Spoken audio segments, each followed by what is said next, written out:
Assalamualaikum warahmatullahi wabarakatuh. Perkenalkan, nama saya Muhammad Takwa Palewoi, asal UPT Rutan Kelas 2B Selayar, peserta Latsar CPNS Gelombang 4, Badiklat Kementerian Hukum dan HAM Sulawesi Utara tahun 2022.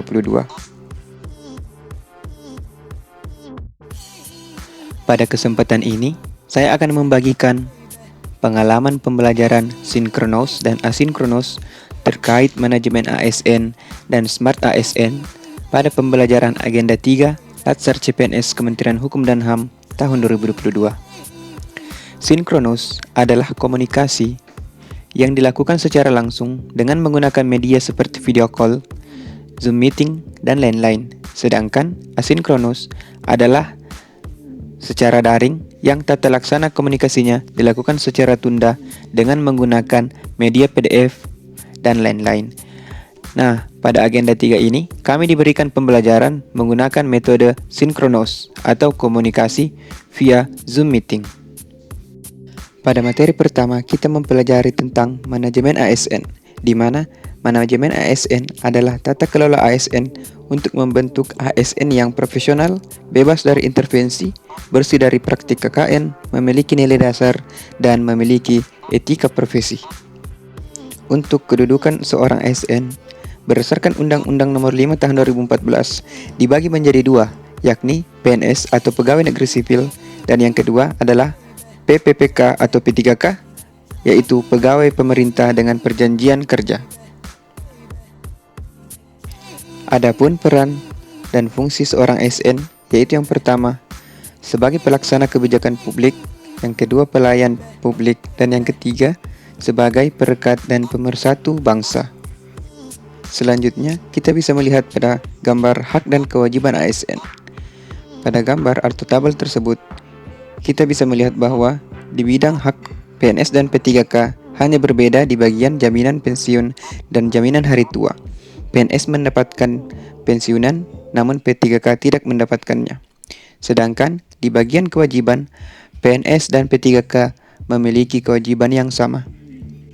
Sebagai seorang ASN, ada kode etik dan kode perilaku ASN yang harus kita terapkan. Yang pertama, melaksanakan tugas dengan jujur. Yang kedua, melaksanakan tugas dengan cermat dan disiplin. Yang ketiga, melayani dengan sikap hormat, sopan dan tanpa tekanan. Dan yang keempat, melaksanakan tugas sesuai dengan perintah atasan sejauh tidak bertentangan dengan peraturan perundang-undangan. Pada manajemen ASN, dibutuhkan sistem merit. Apa sih sebenarnya sistem merit itu? Mengapa dibutuhkan sistem merit?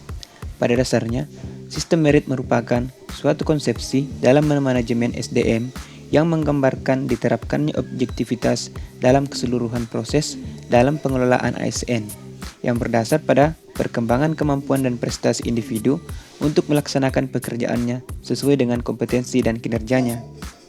Manfaat dari sistem merit yaitu yang pertama, mendukung keberadaan penerapan prinsip akuntabilitas. Yang kedua, dapat mengarahkan SDM untuk dapat mempertanggungjawabkan tugas dan fungsinya. Dan yang ketiga, instansi pemerintah mendapatkan pegawai yang tepat dan berintegritas untuk mencapai visi dan misinya. Materi selanjutnya yaitu Smart ASN. Smart ASN adalah ASN yang memiliki kompetensi, kinerja, serta profesionalisme yang tinggi sehingga mampu beradaptasi dan semakin responsif terhadap perubahan perkembangan teknologi dan pencapaian tujuan organisasi. Membahas Smart ASN, maka kita harus mengetahui literasi digital, di mana literasi digital banyak menekankan pada kecakapan pengguna media digital dalam melakukan proses mediasi media digital yang dilakukan secara produktif.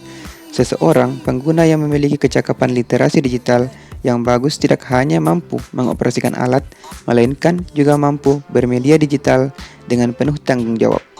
Berbicara literasi digital, maka ada 4 kerangka yang digunakan sebagai metode pengukuran tingkat kompetensi kognitif dan afektif masyarakat dalam menguasai teknologi digital, yaitu yang pertama, kecakapan menggunakan media digital atau digital skill, budaya menggunakan digital culture, etis menggunakan media digital atau digital ethics, dan aman menggunakan media digital atau digital safety. Oke, cukup sekian pemaparan dari saya. Lebih dan kurangnya mohon dimaafkan. Assalamualaikum warahmatullahi wabarakatuh.